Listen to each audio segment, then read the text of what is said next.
inga dwaro mar mondo mi onego bedni tayo koda counties mapachoka. Ang'eyo ni e thuolo masani ji mang'eny ahinya ok nyal wacho ne Raila Odinga adier sana kia e piny luo. Nikech giluoro ni kila iwacho ni adieri to wang'i biro lawi nyaka e sirkal kuma intieno mayuag ne Ruto mondo goli oko. To adieri makende ka to kanyal winjora gi Raila Odinga.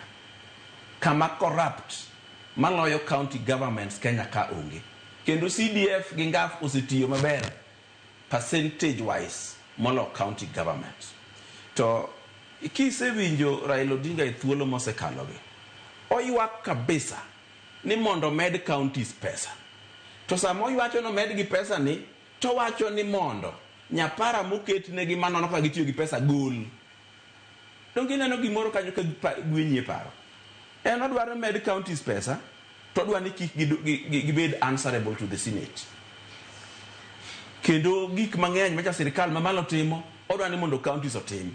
To king'iyo pesa matin mane counties nigo to gima gitimo go ginyalo simo ni onge. Governor ma Mibadhi ne wacho ni gik mosetimo Mibadhi go ni 3/4 sirkal mamalo motimo. Mano ok adier. Gigo 100% sirkal mamalo. Kikwano gik mane gikwano go te 100% sirkal mamalo. Moko mag sirkal magwenge. Tich mane Gladys otimo en gero office mamare mar county government, governor's office.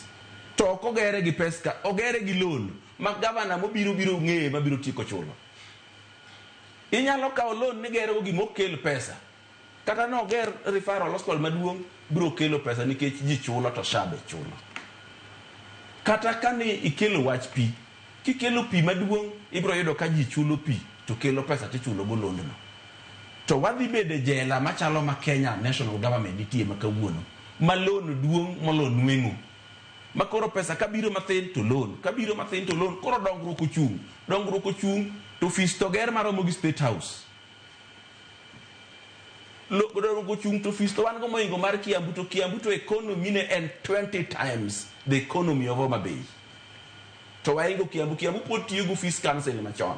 Tiende ni wan e thuolo moro ma governors dwa nyisore, gidwa rwako lewni mabeyo, gibedi ofise mabeyo, gitimo gik mabeyo, to jopiny to gwonyore gi pado. Jopiny to yath onge osiptal. Mibadhi ta dwaro ni mondo wadhi e mos. Nikech iyudo ka kidhi e rekod tiyudo ni gin gi osiptende 243. To kichako kwano gi tok gichop kata 150. Mibadhi mane wayudo ko shao chulo osiptal moloro.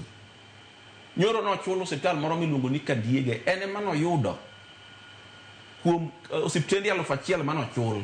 Ne namba 11 e pesa moyudo mang'eny. To onge theater, to onge ICU, gigo onge. Pesa ni to lose nang'o.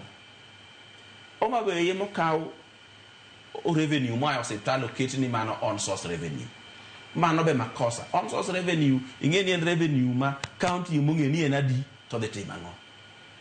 Tiende ni kisegolo pesa mawuok osiptal bi keto kuro, en inyalo tim kode timbe mane ni timo. Ing'eni jo Kisumu dinde wacho ni joma spend pesa Kisumu gin joma hawo Mibadhi e department mar health. Ema spend pesa manyalo pongo wi mesa gi kong'o. Gi nyidendi mang'eny kolworo gi. Hawo Mibadhi. Omiyo Mibadhi nyaka wanon. No winjo ka gima na wacho mane ji ogoya kabisa moyanya wanawa. Ne president onuoyo. An kita ni okariambi.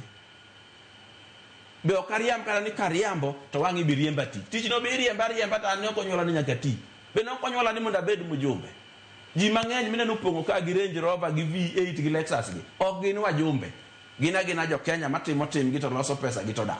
Omiyo wawacha dir. En makosa. Wacho ni wamed governors pesa. To jo monego rit pesa no to watamore ni onge chik mar rito gi. Ang'o mwadwaro? Wadwa ni mondo gimed chamo pesa ni. Omiyo ng'ama onego bed gi pesa jopiny en mujumbe gi jongaf gi onego med gi pesa nikech gin mwasana ka pesa gitiyo. Gin bende ne wa devolve pesa to kwa devolve sirkal. To ki devolve sirkal to kuma ne ni malo cha bi devolve odok e county. Omiyo gima ne owach kanyo ta gwenyora e paro to kendo ang'e ni pacha no biro tiyo nikech en adier. Erokamano ahinya Owidi, wawinjo na gwanda bang'e habro bido kwa kabiro yiere nikech ka